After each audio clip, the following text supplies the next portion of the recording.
जय हिंद एवरीवन। स्वागत है बच्चे आप सभी का 30 मिनट्स कॉन्सेप्ट सीरीज के एक और लेक्चर में, जिसमें बच्चे आज हम डिस्कस करेंगे ग्लोबल विंड पैटर्न। ठीक है, क्लाइमेटोलॉजी का ये बहुत ही इंपॉर्टेंट टॉपिक है, प्लस पूरी की पूरी जो आपकी फिजिकल ज्योग्राफी है, स्पेसिफिकली जो आपके क्लाइमेटोलॉजी के कॉन्सेप्ट्स हैं एंड सर ओशियनोग्राफी के कॉन्सेप्ट्स हैं, उसमें ये टॉपिक कई बार रिलेट होता है। तो इस टॉपिक को बच्चे हम आज अच्छे तरीके से समझने की कोशिश करेंगे। ठीक है सर, हेडिंग डालिए बच्चे, ग्लोबल विंड पैटर्न। ठीक है, हेडिंग डालिए sir, global wind pattern. Global wind pattern. ठीक है, वैसे तो सर ये 30 मिनट्स कॉन्सेप्ट सीरीज है, बट हो सकता है कि ये जो लेक्चर है वो लगभग 1.5 घंटे का जाए, क्योंकि इसमें कई सारे कॉन्सेप्ट्स हैं। बट मैं कोशिश करूंगा कि इस लेक्चर को मिनिमम 1 घंटे में मैं खत्म कर दूं। ठीक है, जो भी इंपॉर्टेंट चीजें हैं जो आपके एग्जामिनेशन के लिए मोस्ट इंपॉर्टेंट है, वो मैं पढ़ा के इस लेक्चर को मिनिमम 1 घंटे में खत्म करने की कोशिश करूंगा। चलिए सर, सबसे पहला सवाल बच्चे आपके दिमाग में ये आना चाहिए कि एग्जैक्टली सर ये विंड क्या होती है।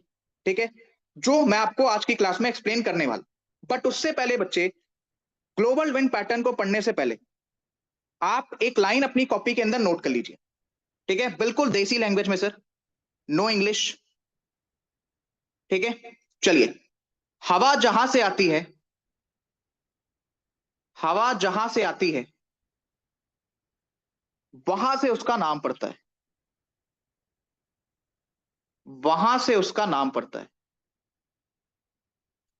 इस पूरे लेक्चर में बच्चे मैं आपको अभी शुरुआत में 2 पॉइंट्स लिखवा रहा हूं, वो 2 पॉइंट्स आपको पूरे लेक्चर में रिलेट करते हुए चलना है। वहां से उसका नाम पड़ता है, एज इट इज अपने कॉपी के अंदर नोट कर लीजिए इस पॉइंट को। ठीक है, क्या बोला सर मैंने, ध्यान से सुनिएगा। हवा जहां से आती है वहां से उसका नाम पड़ता है। 2-3 बार इस पॉइंट को बोलिए। जो बच्चे इस क्लास को रिकॉर्डेड देख रहे हैं, प्लीज कमेंट सेक्शन में बच्चे इस लाइन को लिखिए, हवा जहां से आती है वहां से उसका नाम पड़ता है। ठीक है, देन सर पॉइंट नंबर 2, जैसा सरफेस वैसी हवा। ठीक है सर, जैसा सरफेस वैसी हवा, जैसा सरफेस वैसी हवा, वैसी हवा। ठीक है बच्चे, जैसा सरफेस वैसी हवा। अगर ये 2 लाइन बच्चे आपको समझ में आ गई तो ग्लोबल विंड पैटर्न समझने में आपको किसी भी प्रकार की कोई भी समस्या नहीं है। अब चलते हैं सर थोड़ा सा टॉपिक की तरफ। ठीक है सर, सबसे पहले मुझे ये बताइए, what is air. What is air sir. वैसे ये लेक्चर मैंने आपको क्लाइमेटोलॉजी के अंदर करा रखा है, बट इस लेक्चर को मैं अलग से इसलिए करवा रहा हूं बिकॉज इस टॉपिक की अपने आप में बहुत ही ज्यादा इंपॉर्टेंस है सर। ठीक है, चलिए, एयर क्या होता है बच्चे, air is a mixture of gases. ठीक है, air is a mixture of gases. Sir क्या एयर और विंड दोनों एक ही होते हैं, the answer is no. The answer is no. ठीक है, हालांकि एयर के फ्लो को ही बच्चे हम विंड कहते हैं, बट वो फ्लो एग्जैक्टली कैसा होता है वो मैं आपको आज की क्लास में समझाने वाला। ध्यान से देखिएगा सर, अगर एयर मिक्सचर ऑफ गैसेस होता है तो सर ये विंड क्या होती है, तो सर ये विंड क्या होती है, ध्यान से देखना। जो बच्चे आपकी एयर है, ठीक है, सबसे पहली कंडीशन क्या है कि सर एयर की मूवमेंट होनी चाहिए, एयर की मूवमेंट होनी चाहिए। अब मेरी बात ध्यान से सुनो, अगर बच्चे आपकी मूवमेंट हॉरिजॉन्टली होगी, ठीक है सर, अगर बच्चे आपकी मूवमेंट जो है वो हॉरिजॉन्टल होगी, सर हॉरिजॉन्टल मतलब इस तरीके से, ठीक है बच्चे, इस तरीके से, तो बच्चे आप उसको कहोगे कि it is your wind, it is your wind. लेकिन सर हवा ऐसे भी तो मूव कर सकती है, एयर आपकी ऐसे भी तो मूव कर सकती है, यानी कि सर वर्टिकल डायरेक्शन में, राइट, राइट बच्चे। तो जब वो वर्टिकली मूव करेगी, सर वो कौन, एयर। ठीक है, जब बच्चे वो वर्टिकली मूव करेगी तब आप उसको कहोगे करंट्स। ठीक है बच्चे, तब बच्चे आप उसको कहोगे करंट्स। क्लियर है, याद रखना ये फिजिक्स वाला करंट नहीं, ज्योग्राफी वाला करंट है। ठीक है, अब सर थोड़ा ध्यान से समझते हैं कि एग्जैक्टली ये मूवमेंट होती कैसे। यहां पर बच्चे आप नोट करेंगे पॉइंट नंबर 1। ठीक है, एयर की मूवमेंट, एयर की मूवमेंट। ठीक है बच्चे, स्पेसिफिकली मैं बात कर रहा हूं मूवमेंट हॉरिजॉन्टली, इस वजह से मैं यहां पे ब्रैकेट में लिख रहा हूं विंड। ये कैसे चलती है बच्चे, याद रखना हमेशा हाई प्रेशर से लो प्रेशर, ठीक है सर, हाई प्रेशर से लो प्रेशर। इस क्लास में बच्चे प्लीज पेशेंस रखिएगा, बहुत सारी चीजें आप क्लास के लास्ट में देखोगे कि बहुत सारी चीजें, बहुत सारे कॉन्सेप्ट जो आपके अटके पड़े हैं वो क्लियर हो चुके होंगे, ठीक है।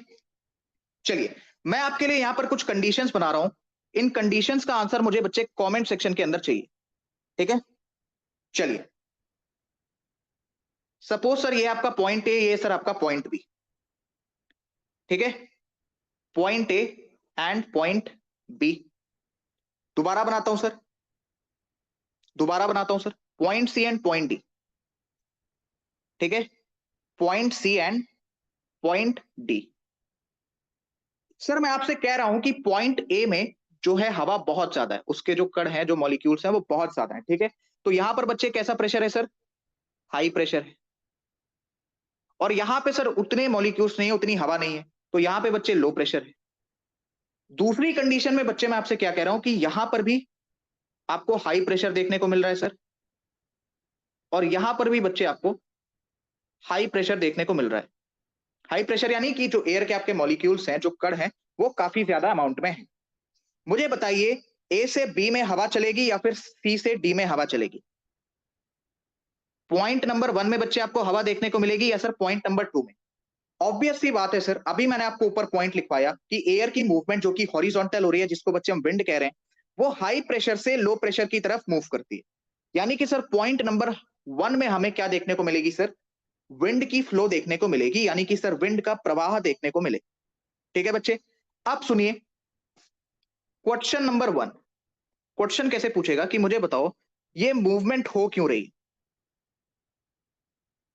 ये मूवमेंट हो क्यों रही, ठीक है। मूवमेंट हो रही है आपको ये तो पता चल गया, ठीक है सर। ये आपका हो गया सर एसर्शन, ये बच्चे आपका हो गया एसर्शन। एसर्शन रीजन वाले क्वेश्चन आते हैं ना एग्जाम में, या फिर आपकी स्टेटमेंट। अब सुनो सर रीजन, ठीक है। सर इसका रीजन क्या है, बहुत ही इंपॉर्टेंट टर्म मैं आपको यहां पे लिखवाऊंगा, ध्यान से सुनना। सर इसका रीजन क्या है, मुझे एक बात बताओ, जब आपकी हवा हाई प्रेशर से लो प्रेशर की तरफ जा रही है तो क्या बच्चे उसको एक स्लोप मिल रहा है? बताइए।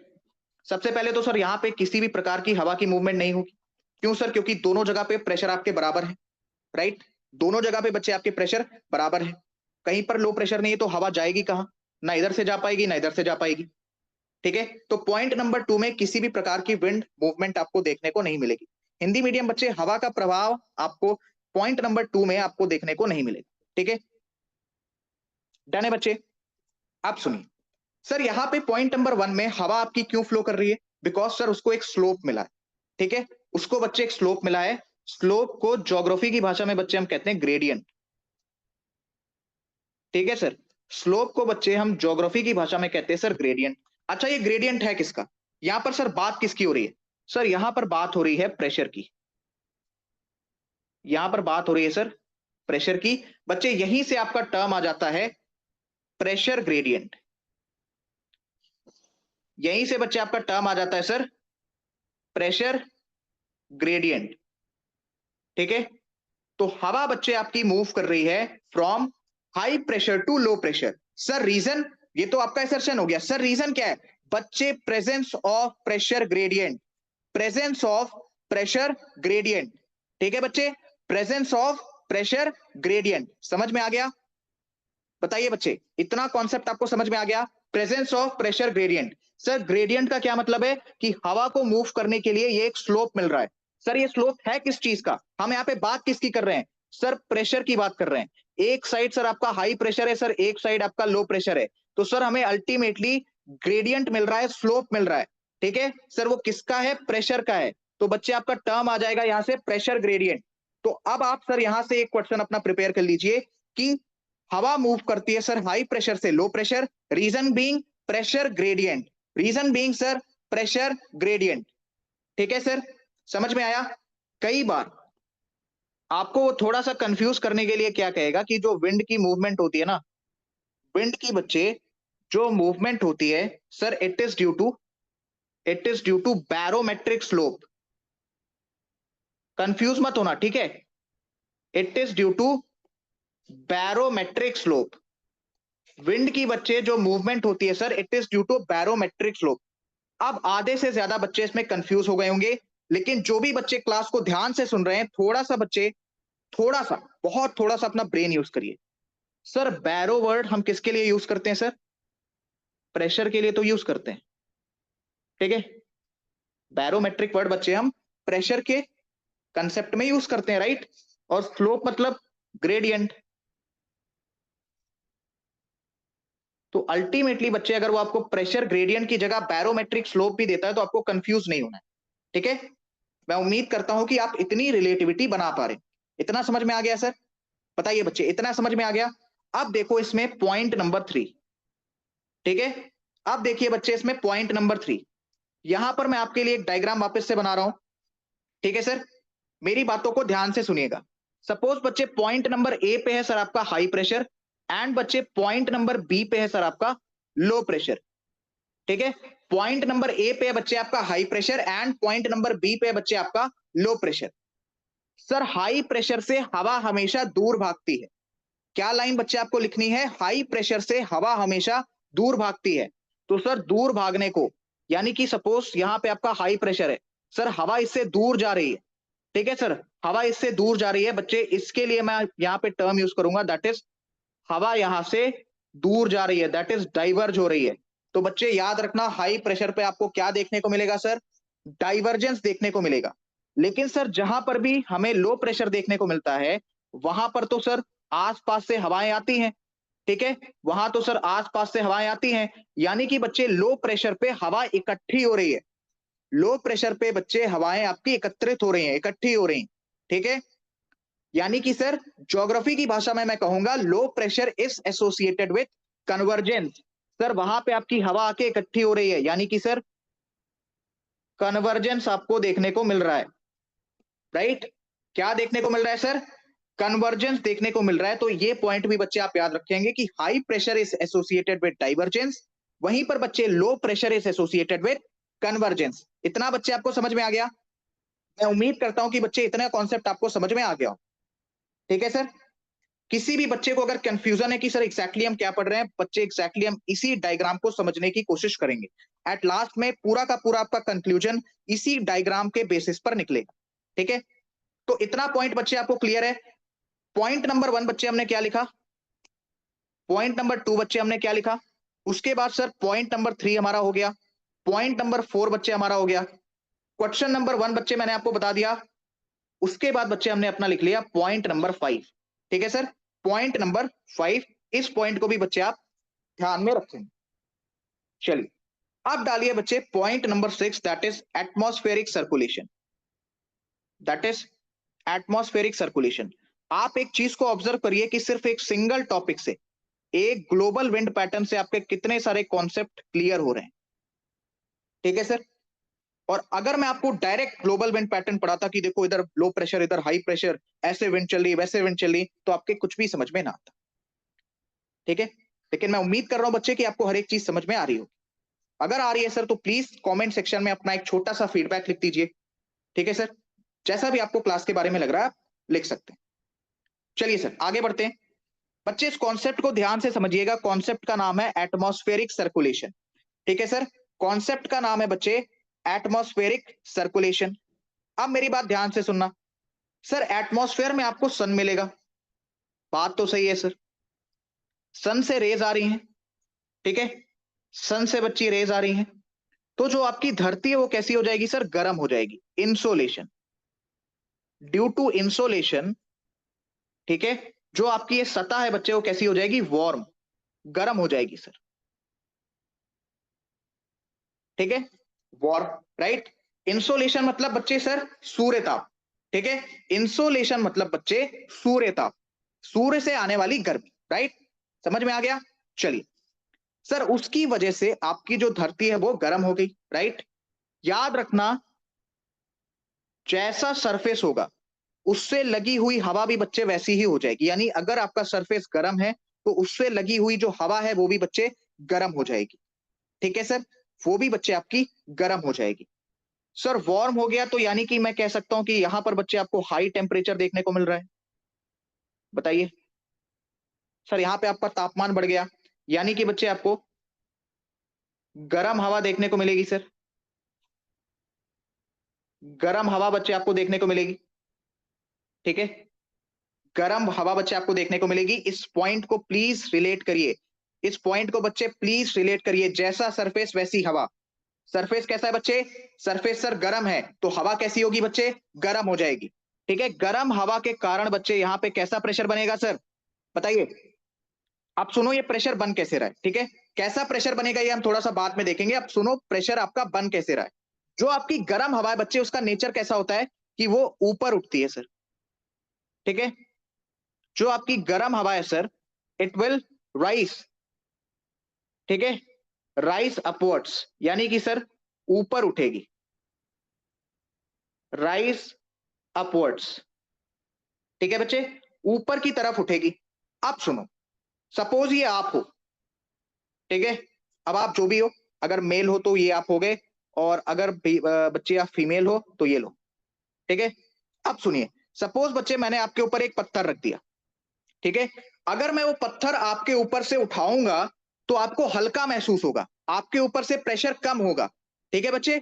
सपोज मैंने आपके ऊपर एक पत्थर रख दिया, वो पत्थर मैं आपके ऊपर से उठा रहा हूं तो आपके ऊपर बच्चे जो प्रेशर है वो कम होगा। वैसे ही बच्चे जब यहां से हवा आपकी ऊपर उठ रही है, ठीक है, जब गर्म हवा बच्चे आपकी ऊपर उठ रही है तो नीचे कैसा प्रेशर बनेगा सर?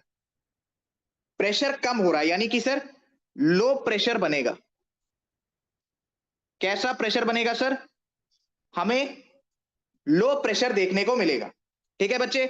अब जब हवा आपकी ऊपर जाएगी तो ये कूल डाउन हो जाएगी सर। कैसी हो जाएगी बच्चे? ये कूल डाउन हो जाएगी, ठंडी हो जाएगी।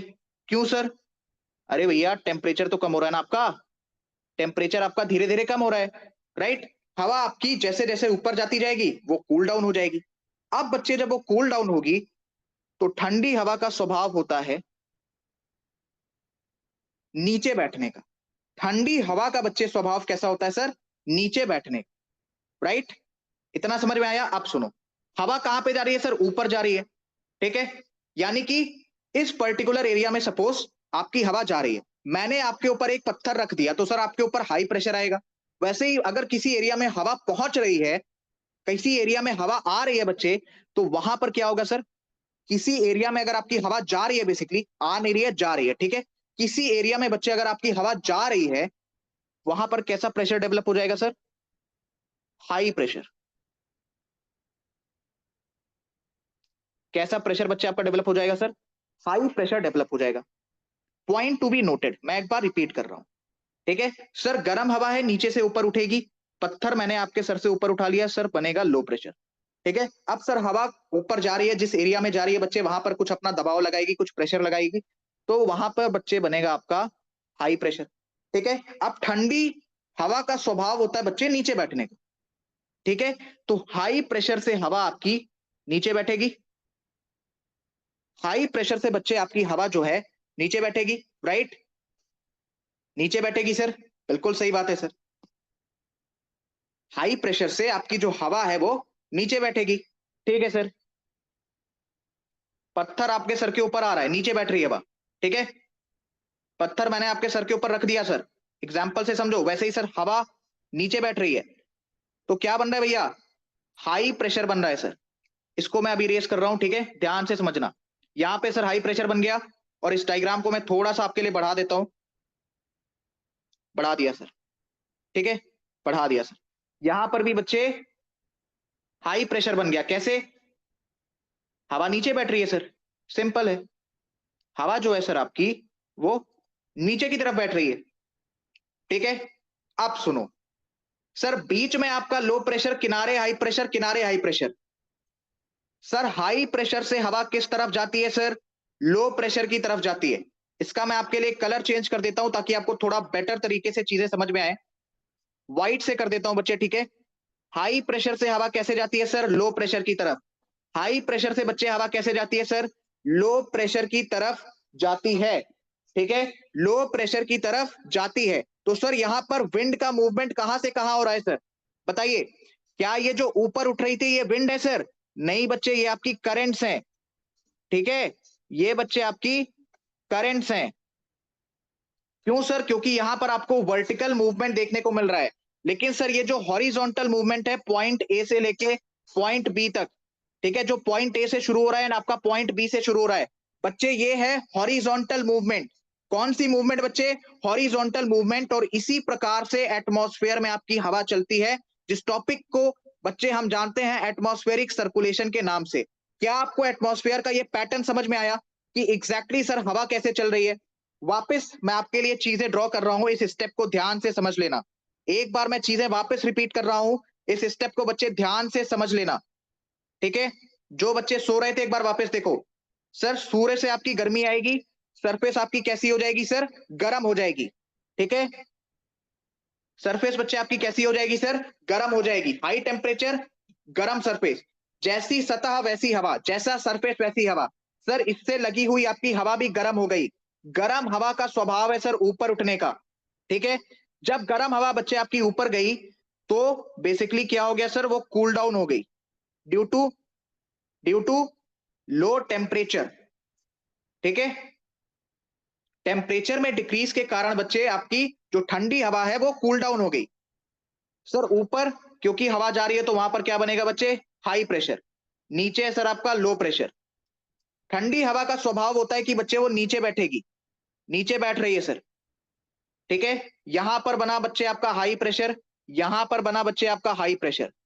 अब सुनो, विंड का स्वभाव क्या है? हाई प्रेशर से लो प्रेशर, हाई प्रेशर से लो प्रेशर, वर्टिकल मूवमेंट। और इसी तरीके से बच्चे आपकी विंड चलती रहती है। अब समझ में आ गया?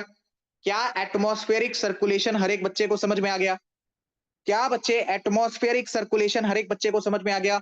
अगर इस कॉन्सेप्ट में आपको मजा आया तो प्लीज एक बार कमेंट सेक्शन में लिख दीजिए सर अच्छे से समझ में आ गया, क्लियर है सर, ठीक है, परफेक्टली क्लियर है सर।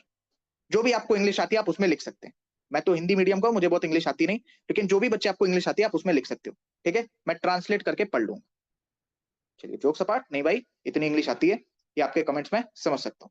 चलिए अब आ जाइए बच्चे, विंड पैटर्न को थोड़ा सा समझने की हम कोशिश करते हैं, ठीक है?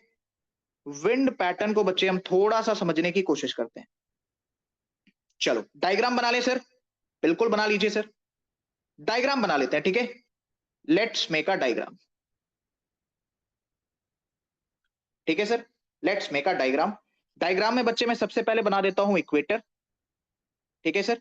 इक्वेटर के बाद मैं यहां पे आपके लिए बना दे रहा हूं that is 30 degree, then 60 degree. Sir कैसी बात कर रहे हो? 23.5 होता है, 66.5 होता है। मैं अप्रॉक्स वैल्यू लेकर चल रहा हूं ताकि चीजें आपको अच्छे तरीके से समझ में आए। इक्वेटर को थोड़ा सा नीचे शिफ्ट करते हैं, ठीक है sir? Just give me a second, थोड़ा सा नीचे आ जाओ आप भी बच्चे आ जाओ थोड़ा सा नीचे। चलिए सर नेमिंग कर ले। अब सुनो, मैं आपको एक साइड की कहानी समझा रहा हूं, जो कहानी नदर्न हेमिस्फीयर की होगी कहीं ना कहीं बच्चे आपको वो कहानी सदर्न हेमिस्फीयर में भी देखने को मिलेगी, ठीक है सर? ये है बच्चे आपका 0 डिग्री। यहां पर बच्चे मैं अप्रॉक्स आपके समझने के लिए इसको ले रहा हूं 30 डिग्री। एग्जैक्टली सर ये कितना होता है? एग्जैक्टली बच्चे होता है 23.5।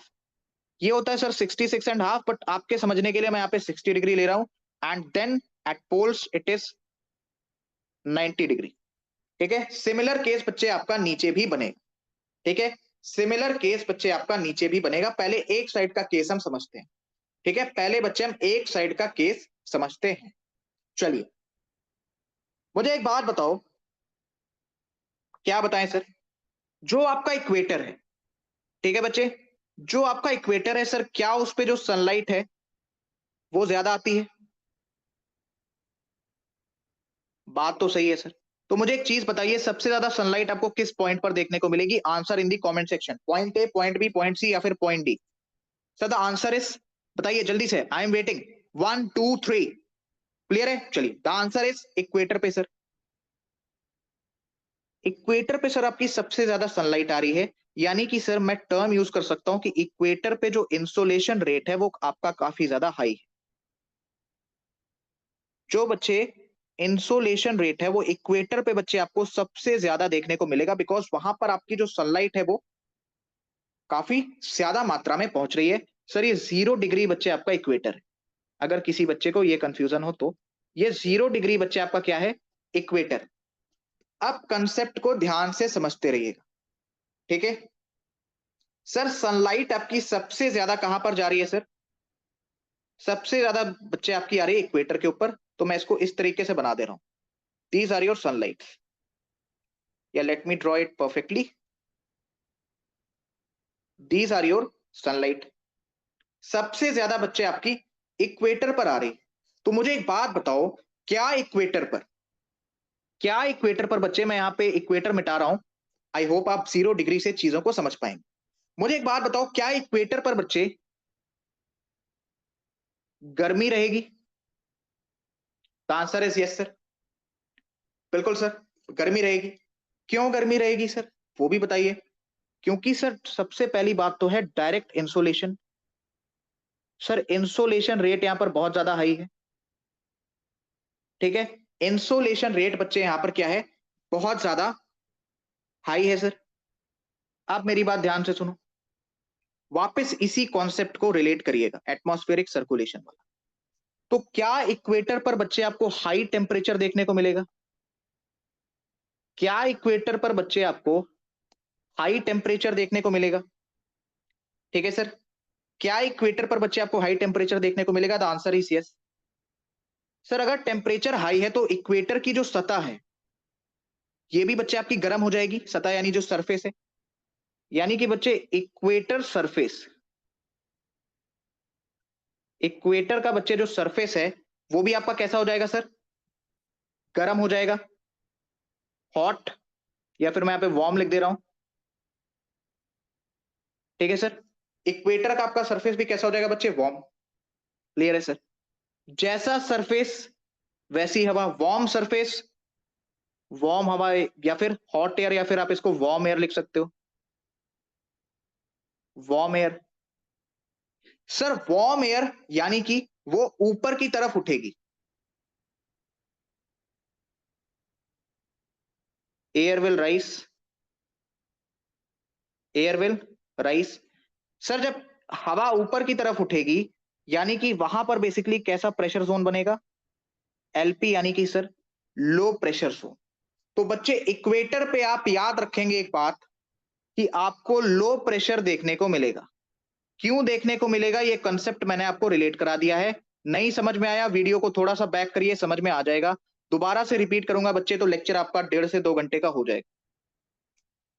तो सर इक्वेटर पे आपको मिल गया लो प्रेशर। कैसा प्रेशर मिल गया बच्चे? इक्वेटर पे सर हमें मिल गया लो प्रेशर। और यहां पर ये पता नहीं क्या बन गया है, जो मुझे फिलहाल के लिए डिलीट करना पड़ेगा। ये क्या हो गया sir? Please wait, please wait. कहीं पे जाना नहीं है सर, कहीं पे जाना नहीं है, ठीक है? Just give me a second. Board hang हो गया भाई, ठीक है? डिजिटल बोर्ड हैंग हो गया सर। टॉपिक भी तो बढ़िया है, चलिए, टॉपिक भी तो बढ़िया है सर। ओ शिट, हमने जो भी बनाया था बच्चे वो यहां से मिट चुका है, कोई बात नहीं, ठीक है? No issues. मैं आपके लिए चीजें दोबारा से लिख देता हूं, दोबारा से बच्चे ध्यान से देखिएगा, ठीक है? ध्यान से देखिएगा बच्चे।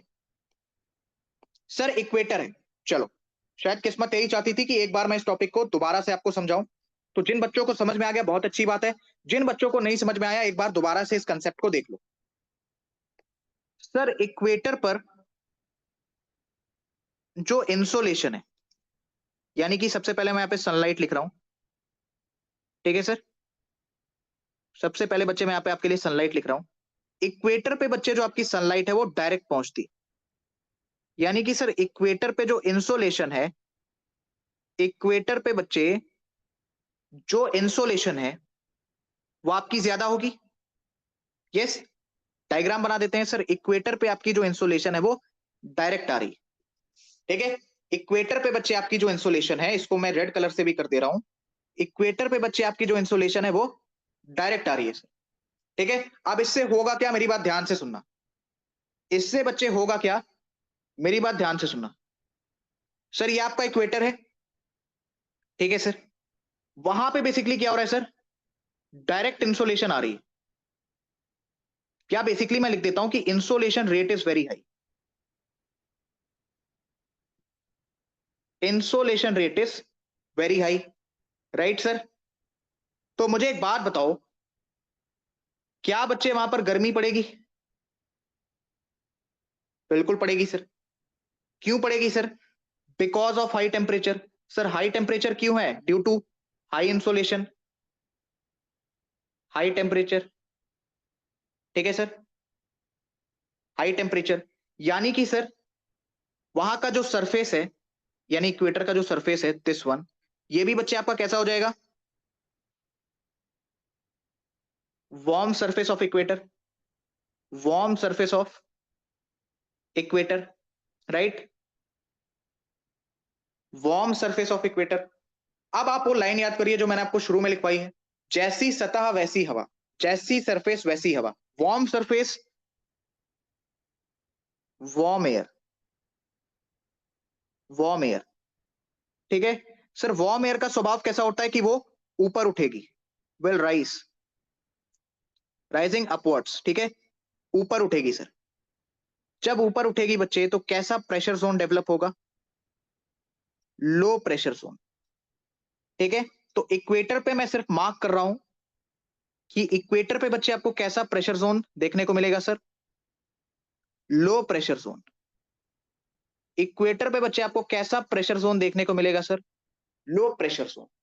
आई होप अभी आपको सर ये कंसेप्ट अच्छे तरीके से क्लियर हो, ठीक है सर।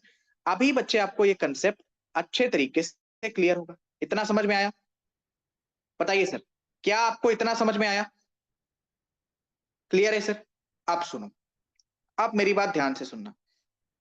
सर हवा आपकी ऊपर उठ रही है इक्वेटर से, या चलो इसको मैं रेस करता हूं, हवा मैं ना अलग कलर से आपके लिए बना रहा हूं ताकि चीजें आपको समझ में आए, ठीक है सर। इक्वेटर से आपकी हवा ऊपर उठ रही है, बिल्कुल उठ रही है सर। एटमॉस्फेरिक सर्कुलेशन में मैंने आपको एक चीज बताई कि हवा बच्चे जब बेसिकली आपकी ऊपर उठ रही है तो जहां पर जा रही है वहां पे कैसा प्रेशर बन रहा है सर? हाई प्रेशर बन रहा है। कैसा प्रेशर बन रहा है बच्चे? हाई प्रेशर बन रहा है। तो क्या यहाँ 30 डिग्री के आसपास मैं लिख सकता हूँ हाई प्रेशर? बताइए, क्या यहाँ 30 डिग्री के आसपास बच्चे मैं लिख सकता हूँ हाई प्रेशर? बताइए बताइए, लिख सकता हूं सर? बिल्कुल आप लिख सकते हैं सर। याद रखना, जो कंडीशन मैं आपको इस पार्ट में पढ़ाऊंगा सेम कंडीशन आपको नीचे भी देखने को मिलेगी, ठीक है सर। उसमें कंफ्यूज मत होना। एक पार्ट का समझ लो, दूसरा पार्ट आप खुद ब खुद कर लोगे। क्लियर है सर? यानी कि ऊपर सर जहां पे हवा जा रही है वहां पर बेसिकली बच्चे मुझे हाई प्रेशर देखने को मिलेगा। कैसा प्रेशर देखने को मिलेगा सर? हाई प्रेशर देखने को मिलेगा, ठीक है सर। इतना समझ में आया? बताइए बच्चे, इतना आपको समझ में आया?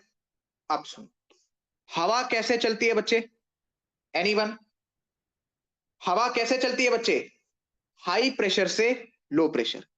यानी कि हाई प्रेशर से लो प्रेशर आपकी हवा चलनी चाहिए।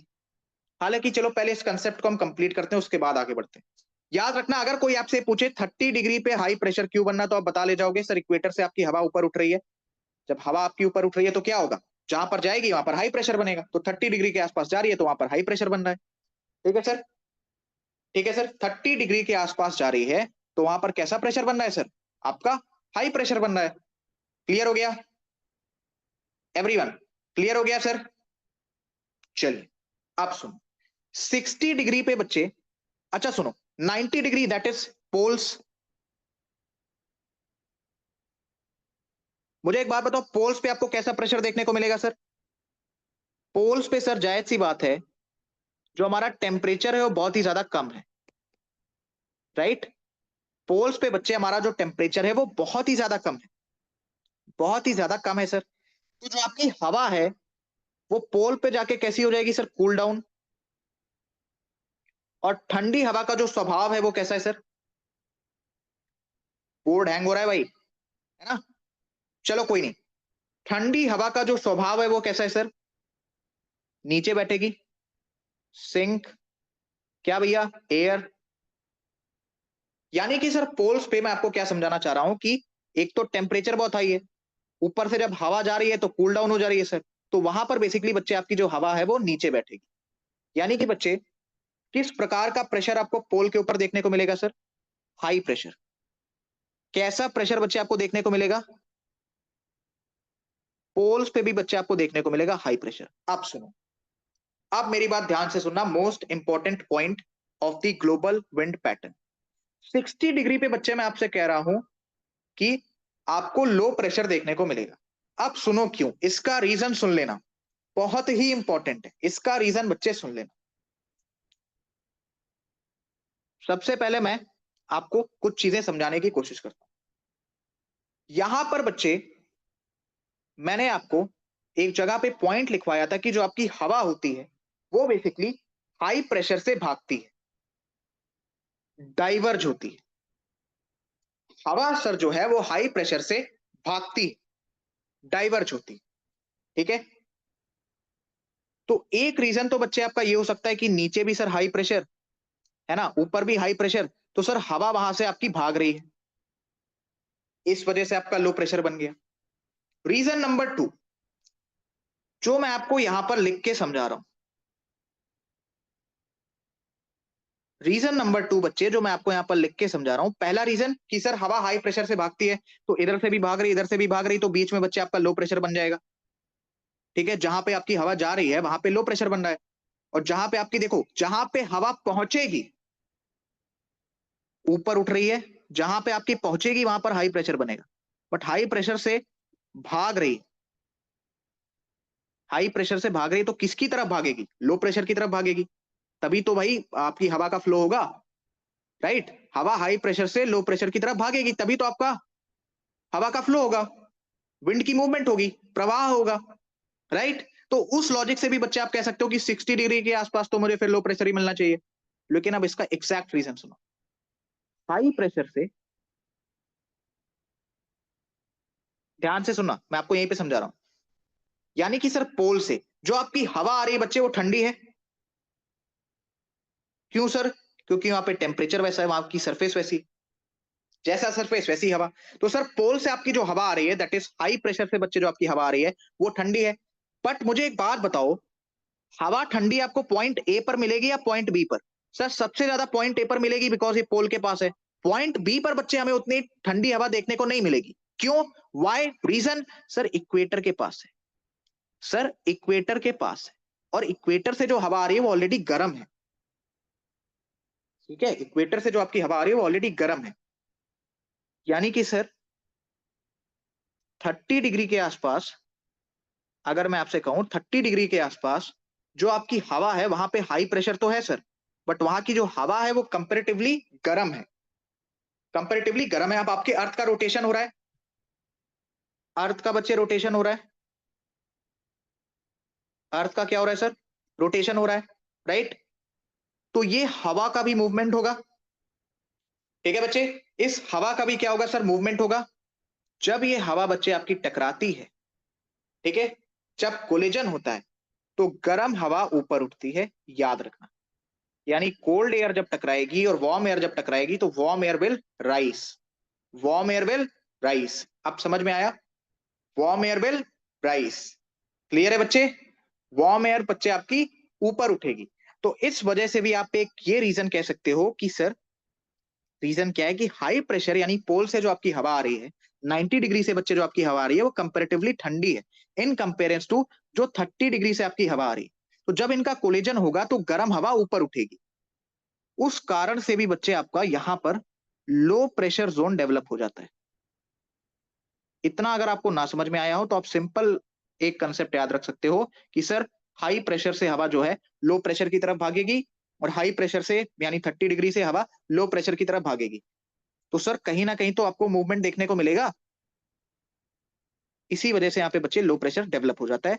नहीं तो मोस्ट जो इंपॉर्टेंट रीजन है जो आपको एग्जामिनेशन में घुमा के पूछा जा सकता है बच्चे, वो यही रीजन, ठीक है। This is the reason. नहीं समझ में आया? एक बार वीडियो को वापस बैक करो। अर्थ की रोटेशन का रोल इसमें याद रखना, रोटेट कर रही है तो आपकी हवा टकराएगी, गर्म हवा आपकी ऊपर उठेगी, कंपेरेटिवली हल्की होती है तो ऊपर उठेगी। चलो इतना समझ में आ गया। अब बच्चे हम बनाएंगे सर विंड, लेकिन विंड बनने से पहले कुछ चीजें आप समझ लो। सर एक फोर्स का नाम आता है that is Coriolis force.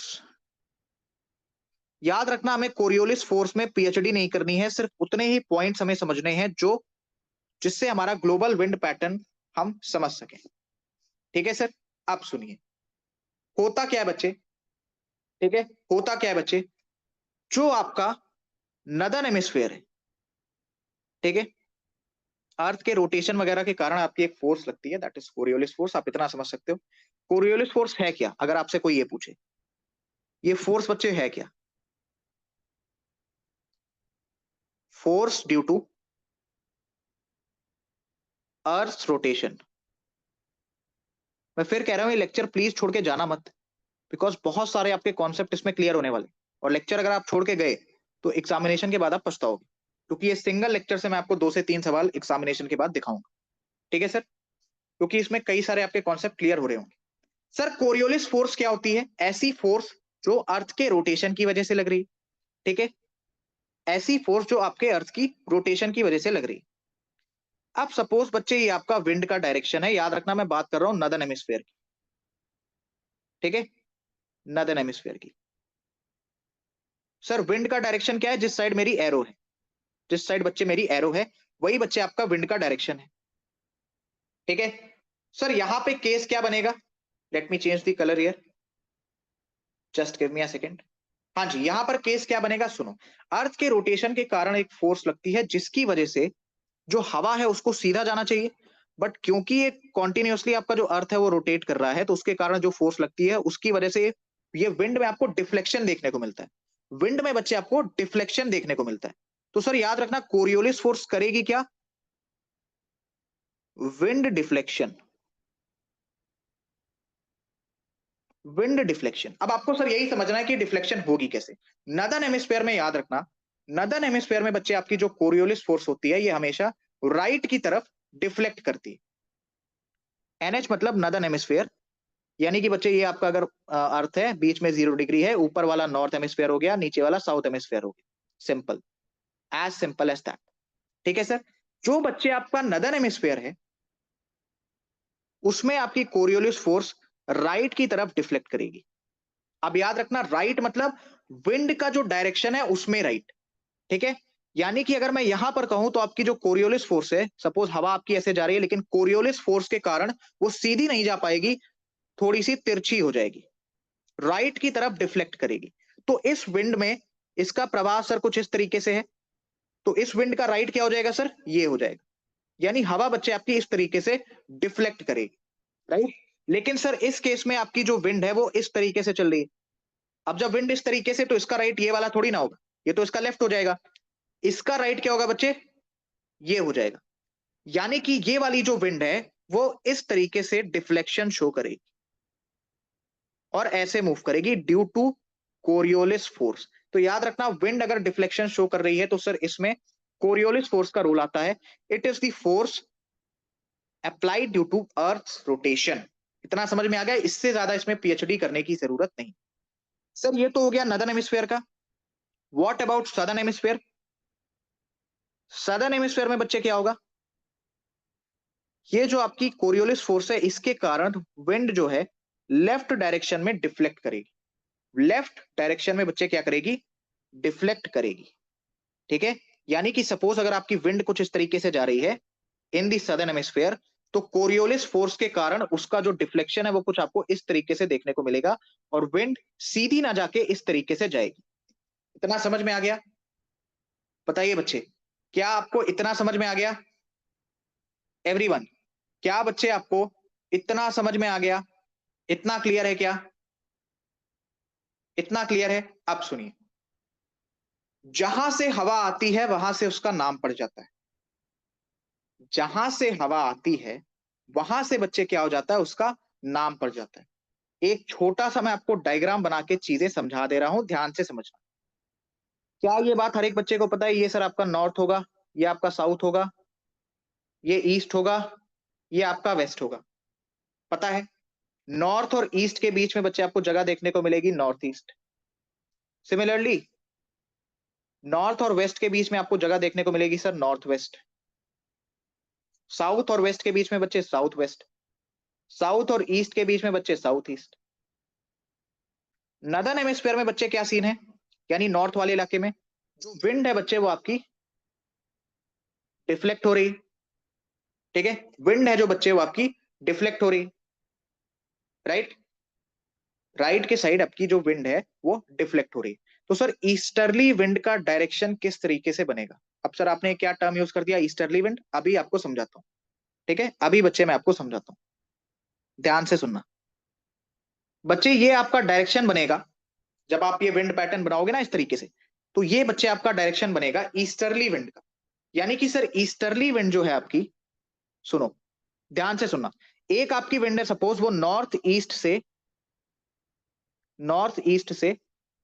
South west की तरफ जा रही, नॉर्थ ईस्ट से बच्चे साउथ वेस्ट की तरफ जा रही है। सर ये आपने कैसे बना दिया?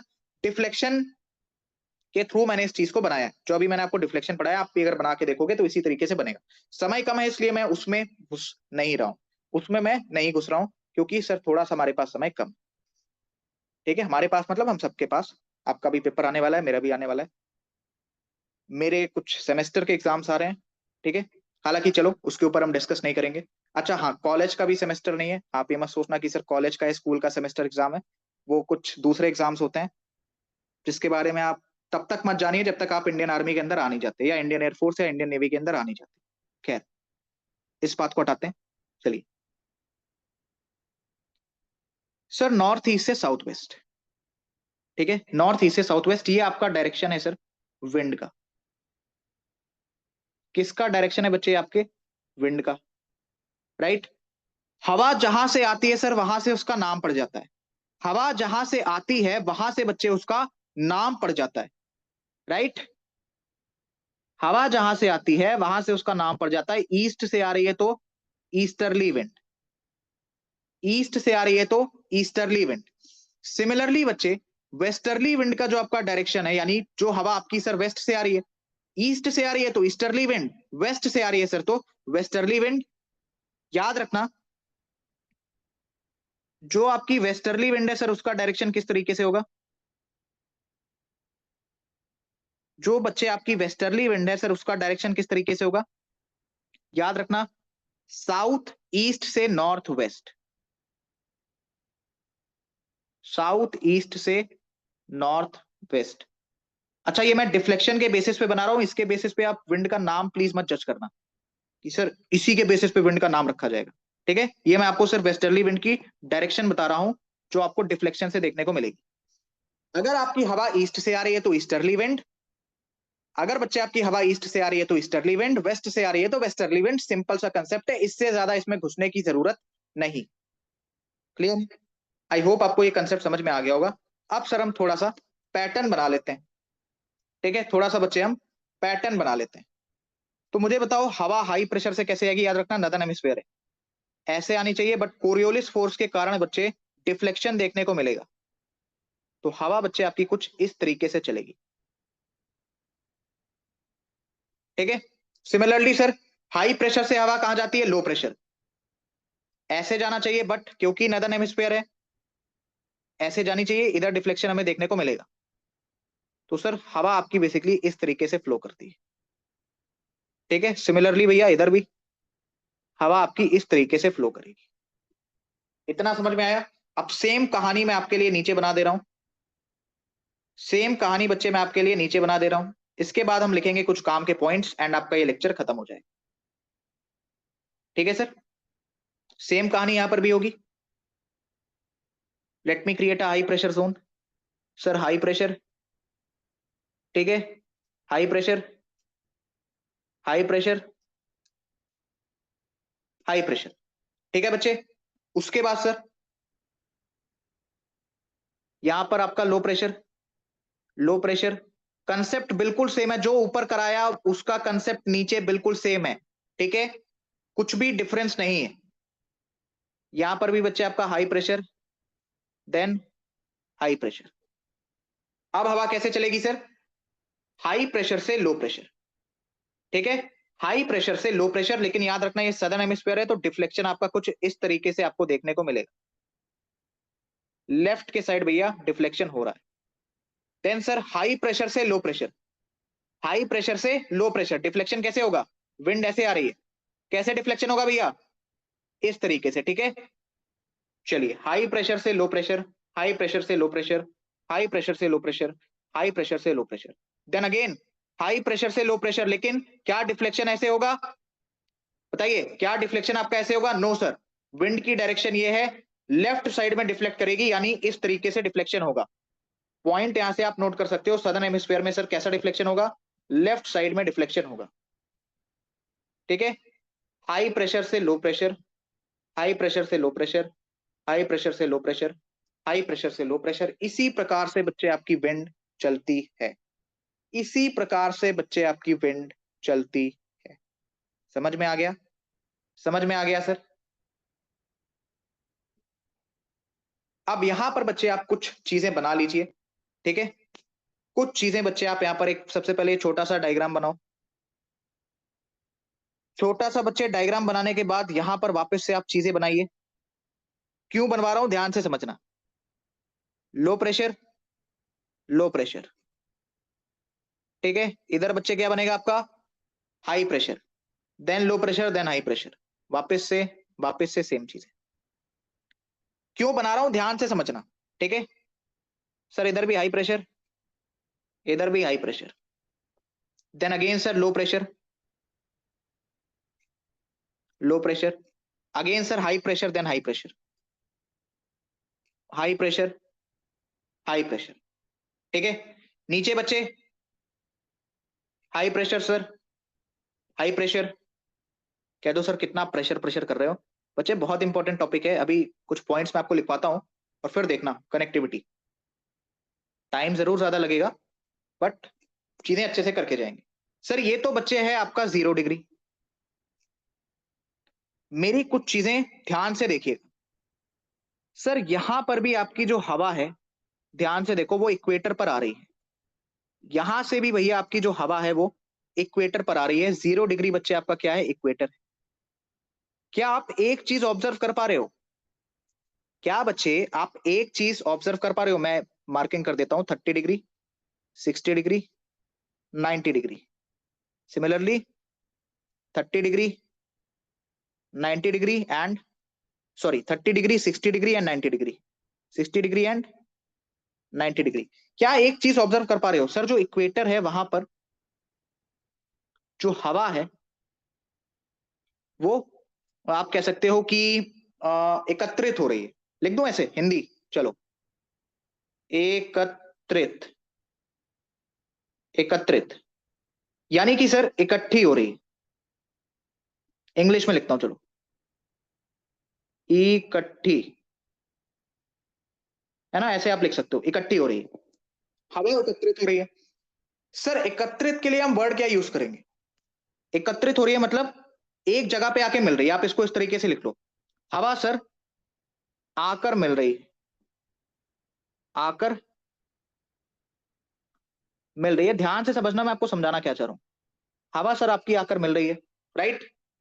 हवा बच्चे आपकी आकर मिल रही है, यानी कि आपकी हवा सर कन्वर्ज हो रही है। आपकी हवा सर कन्वर्ज हो रही है। कन्वर्ज मतलब इकट्ठी होना, एकत्रित होना। ठीक है सर, हवा आपकी कन्वर्ज हो रही है। बात कहां की चल रही है सर? इक्वेटर की। आप सुनो, ठीक है। अब मेरी बात ध्यान से सुनना। सर इस रीजन को आप क्या कहते हो? इस रीजन को बच्चे आप क्या कहते हो? पोलार, पोल वाला रीजन। तो ये हो गया सर आपका पोलार। प्रेशर कैसा है? हाई प्रेशर, ठीक है। पोलार के नीचे वाला भैया, ये रीजन आपका कैसा हो जाएगा? 60 डिग्री।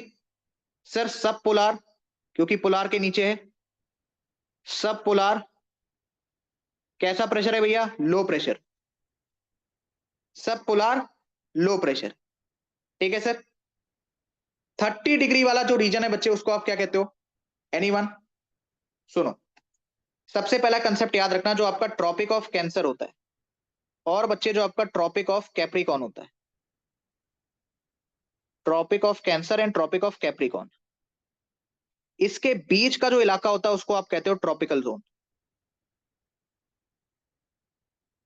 इसके बीच का बच्चे जो इलाका होता है उसको आप क्या कहते हो? ट्रॉपिकल जोन, ठीक है। इतना क्लियर है? इतना क्लियर है बच्चे? तो 30 डिग्री वाले इलाके को बच्चे आप क्या कहोगे? एनीवन? सब ट्रॉपिकल,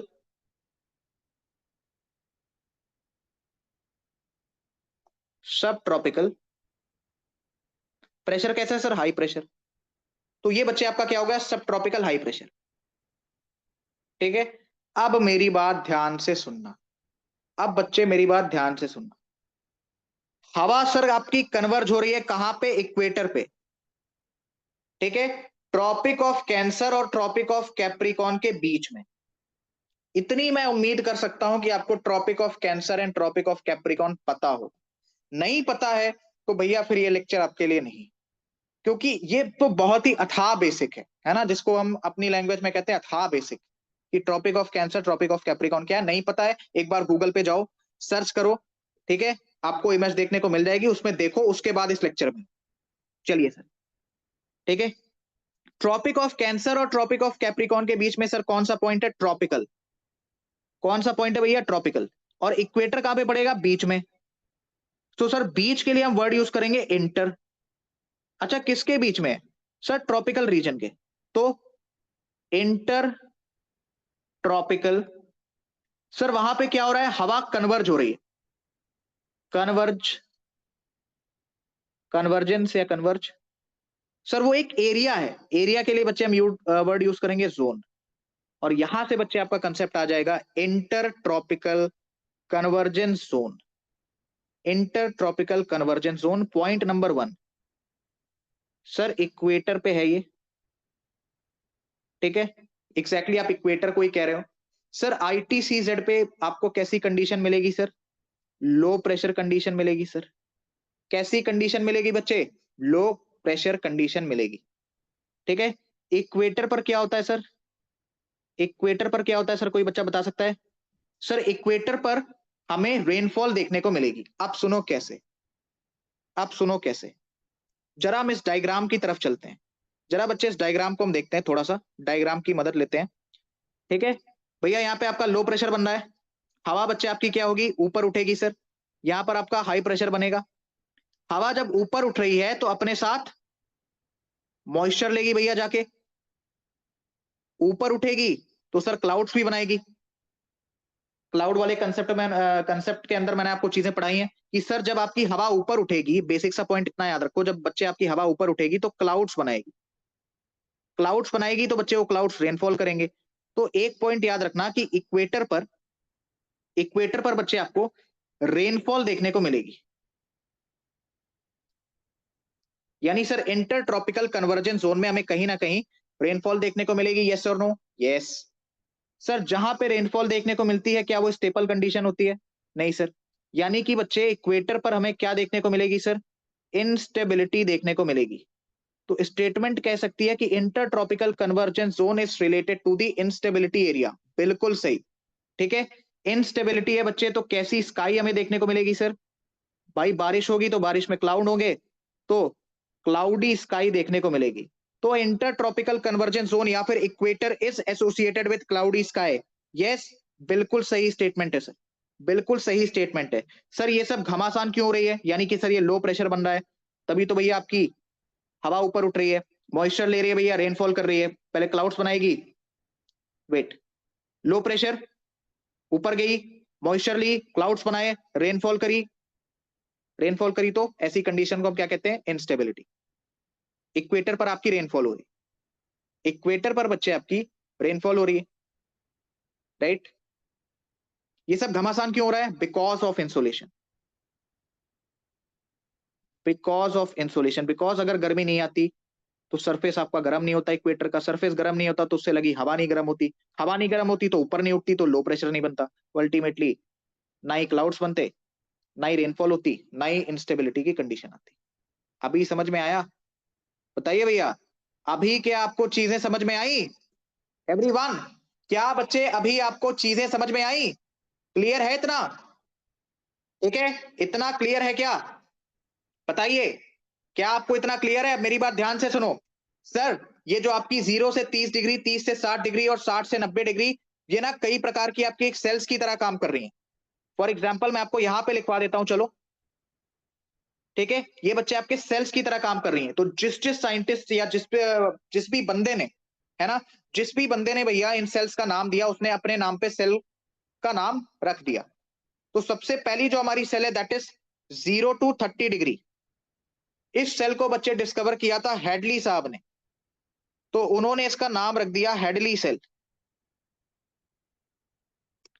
जैसा ऊपर बना रहा हूं वैसे नीचे भी होगी, तो 0 से 30 डिग्री भैया हेडली सेल, ठीक है सर, हेडली सेल।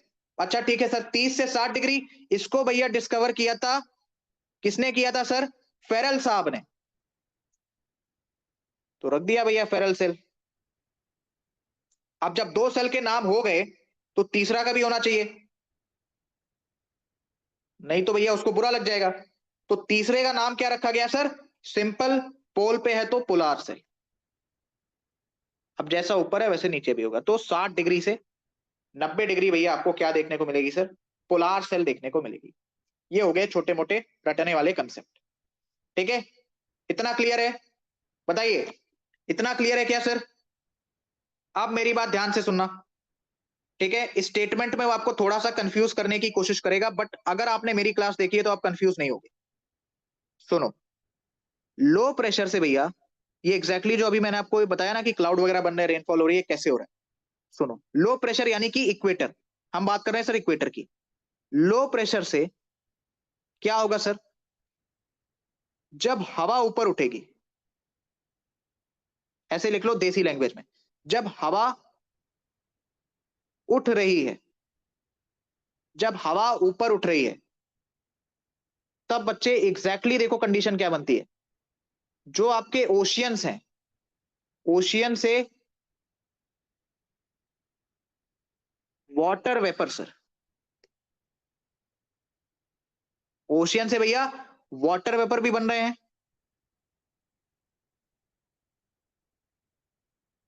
ओशियन से सर आपके वाटर वेपर भी बन रहे हैं, राइट? एंड देन उसके बाद सर ये जो हवा है, या ये जो बच्चे आपके वाटर वेपर हैं, ये सर ऊपर जाकर यानी एटमॉस्फेयर में जाकर क्या होगा बच्चे? इनका ऊपर जाएंगे, ये ऊपर जाकर ठंडा होगा, ऊपर जाकर ठंडा होगा। उसके बाद बच्चे एंड क्लाउड फॉर्मेशन होगा। ठंडा तो हो ही रहा है, साथ में क्लाउड फॉर्मेशन होगा। क्या होगा बच्चे? क्लाउड फॉर्मेशन होगा। सर अगर क्लाउड फॉर्मेशन होगा तो अल्टीमेटली बच्चे आपकी रेनफॉल होगी, अल्टीमेटली बच्चे आपकी रेनफॉल आपको देखने को मिलेगी। इतना समझ में आया? आप मुझे बताओ, जो आपकी डेजर्ट, जो बच्चे आपके डेजर्ट्स होते हैं, डेजर्ट्स में कैसी कंडीशन बनती है सर? बताइए। अगर आप थोड़ा सा ऑब्जर्व करोगे तो जो अभी मैंने आपको यहां पर डायग्राम दिखाया था, ज्यादातर डेजर्ट्स बच्चे आपको ये 30 डिग्री के आसपास देखने को मिलेंगे। क्यों देखने को मिलेंगे सर?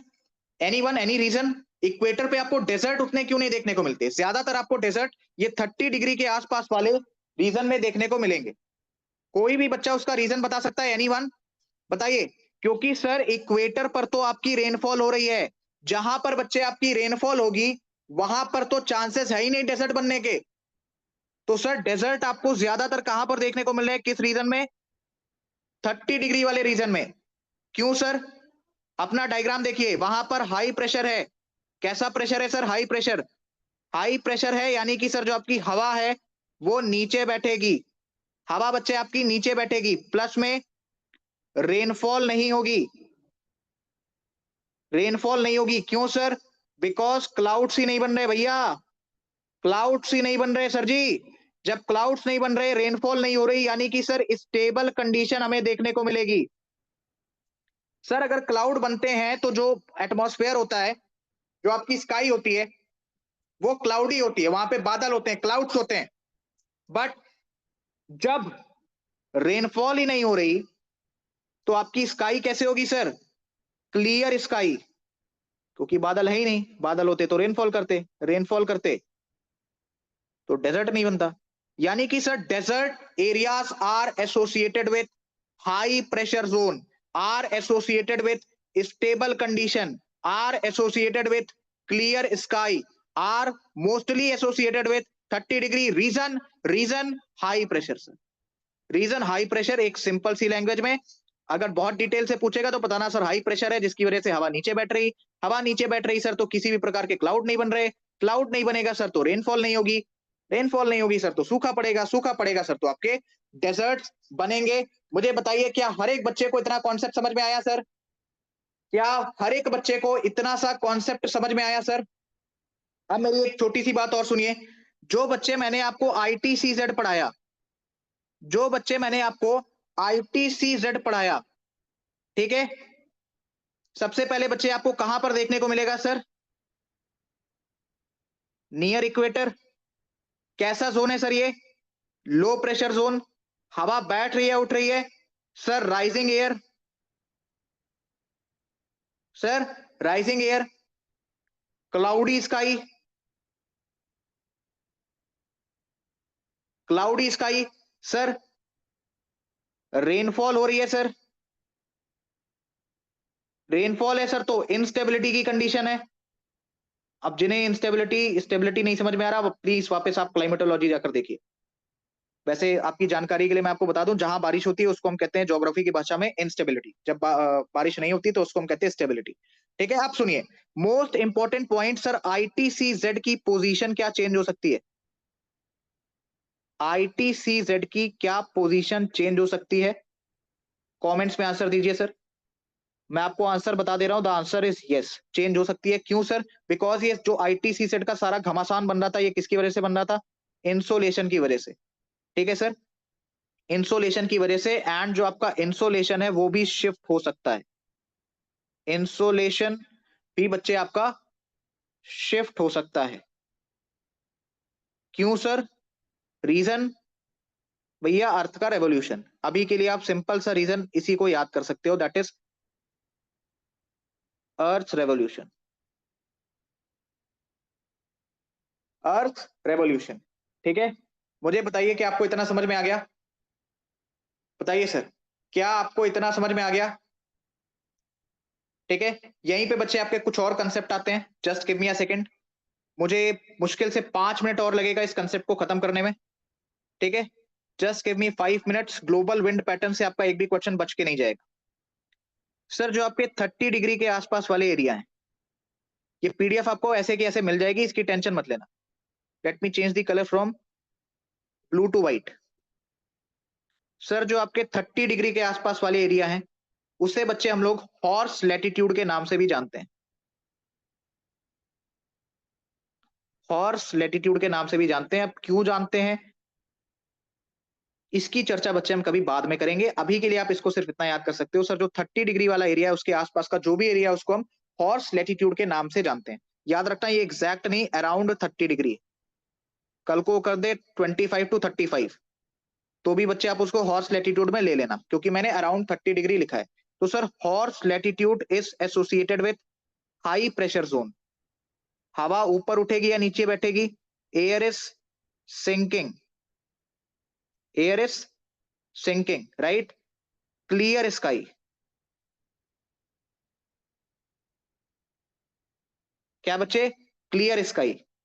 सर नो रेनफॉल, यानी कि सर कैसी कंडीशन? स्टेबिलिटी। आप थोड़ा सा इसको रिलेट करो डेजर्ट से। Sir deserts are associated with horse latitude, answer is yes. ठीक है, समझ में आया? एक छोटा सा कंसेप्ट भैया और सुन लीजिए, डोलड्रम का कंसेप्ट है, छोटा सा कॉन्सेप्ट है, ज्यादा टाइम आपका नहीं लूंगा। ठीक है सर, ध्यान से सुनिएगा। सपोज ये कोई बंदा बैठा है, कोई भी, सपोज आप ही हो ये। ठीक है सर, आप इक्वेटर पर हो। सर इक्वेटर पर मैंने आपको पढ़ा दिया कि हवा ऊपर उठ रही है, हवा बच्चे ऊपर उठ रही है। एयर मूवमेंट, एयर मूवमेंट कैसे हो रही है बच्चे? वर्टिकल। कैसे हो रही है बच्चे? वर्टिकल। ठीक है, तो मुझे एक बात बताओ, जब आपके पास से हवा ऊपर उठ रही है, सबसे पहले तो इसको आप कहोगे करंट। आप इसको क्या कहोगे सर? करंट। विंड तो बोलोगे नहीं, ये कंसेप्ट मैंने आपको मैं आपको समझा चुका हूं, राइट? तो क्या आपको हवा एक्सपीरियंस होगी? बताइए, आपके पास से आपके पास से सर क्या हो रहा है, एयर मूवमेंट हो रही है, दैट इज वर्टिकल, यानी करंट उठ रहे हैं, राइट। ठीक है, याद रखना फिजिक्स वाला करंट नहीं, ज्योग्राफी वाला करंट है। ठीक है सर, तो क्या आपको किसी भी प्रकार की विंड एक्सपीरियंस होगी? याद रखना मैं किसकी बात कर रहा हूं। क्या सर आपको विंड एक्सपीरियंस होगी? सर आप कहेंगे कैसी बातें कर रहे हैं, विंड तो चल ही नहीं रही। बात तो सही है ना। तो मुझे अल्टीमेटली किसी भी प्रकार की विंड एक्सपीरियंस नहीं होगी। अगर सपोज केस स्टडी आती है कि इक्वेटर पर कोई बंदा बैठा है, क्या उसको विंड एक्सपीरियंस होगी? Answer is no. Answer is no, right. Wind experience नहीं होगी। तो यानी कि सर इस बंदे के लिए कैसी कंडीशन है? शांत वातावरण, काम कंडीशन। इस बंदे के लिए कैसी कंडीशन है सर? Calm condition.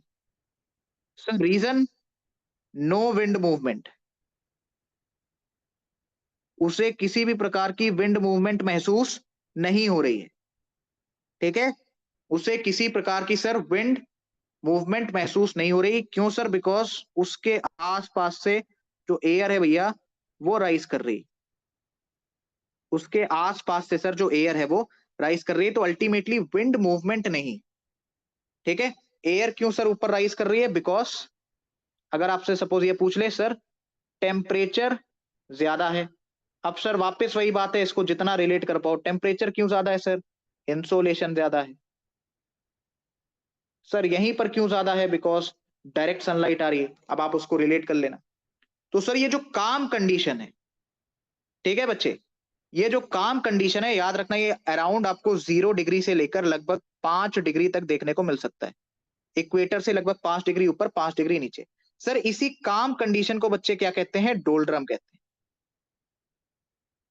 इसी काम कंडीशन के लिए बच्चे एक वर्ड ज्योग्राफी के अंदर यूज होता है, जिसे क्या कहते हैं सर? डोल्ड्रम कहते हैं। ठीक है, तो आपको क्या ये पॉइंट याद रहेगा? डोल्ड्रम में क्या किसी भी प्रकार की विंड चल रही है? बताइए। नो सर, विंड का मूवमेंट नहीं हो रहा है, हवा ऊपर उठ रही है। हवा क्या हो रही है सर? ऊपर उठ रही है। क्या करंट्स का मूवमेंट हो रहा है? Air movement, vertical, known as current. Yes sir, current का मूवमेंट हो रहा है। ठीक है, तो क्या मैं यहां पर पॉइंट लिख सकता हूं? डोल्ड्रम इज एक्सप्लेनिंग या इज रिलेटेड टू काम कंडीशन, रिलेटेड टू काम कंडीशन। अगर आपको कुछ भी ना समझ में आया हो, सिर्फ ये पॉइंट याद कर लो।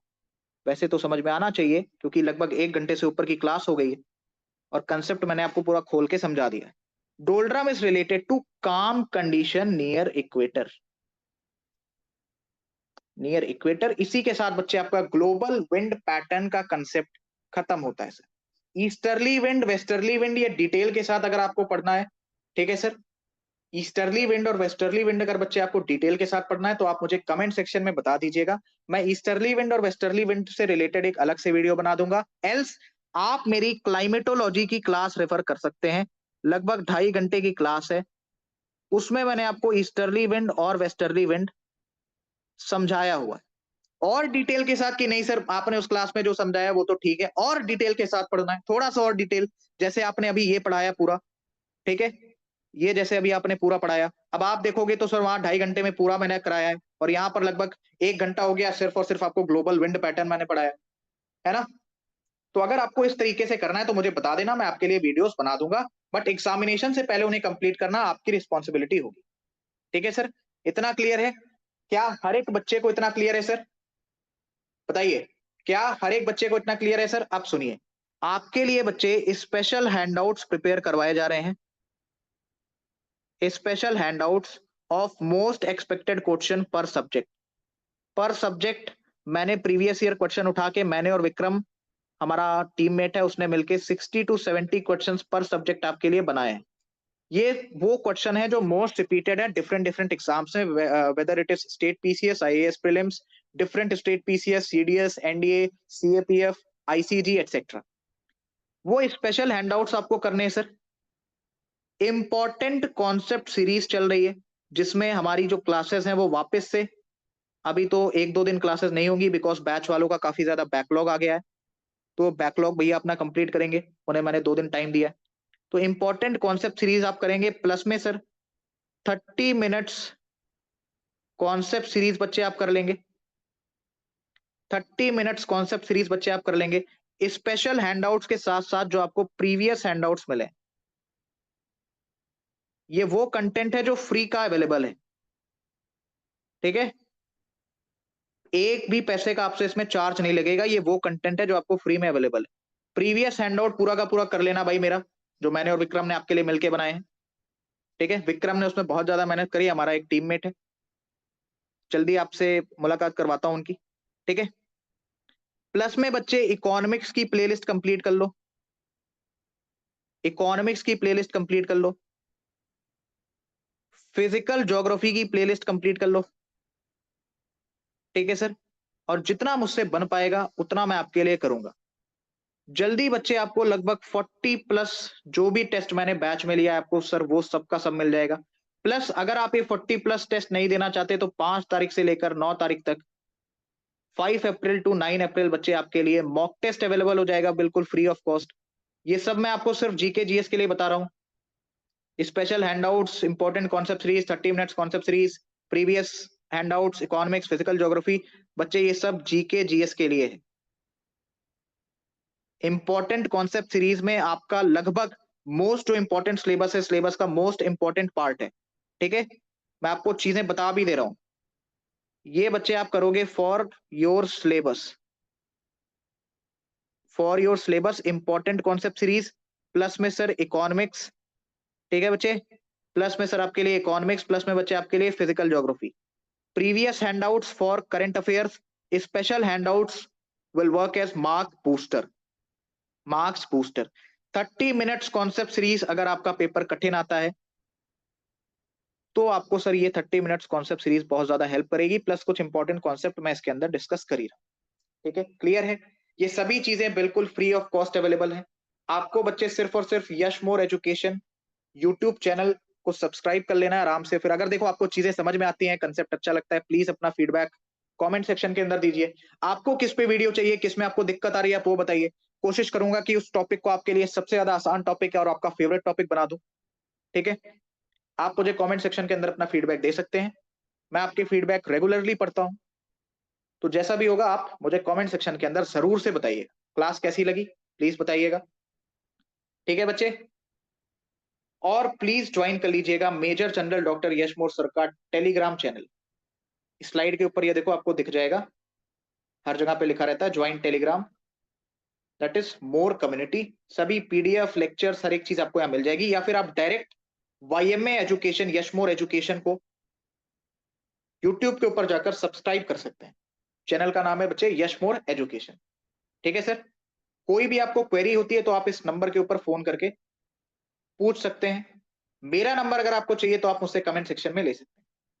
तो बच्चे आपसे मिलेंगे हम नेक्स्ट लेक्चर में, तब तक के लिए सभी बच्चों को जय हिंद।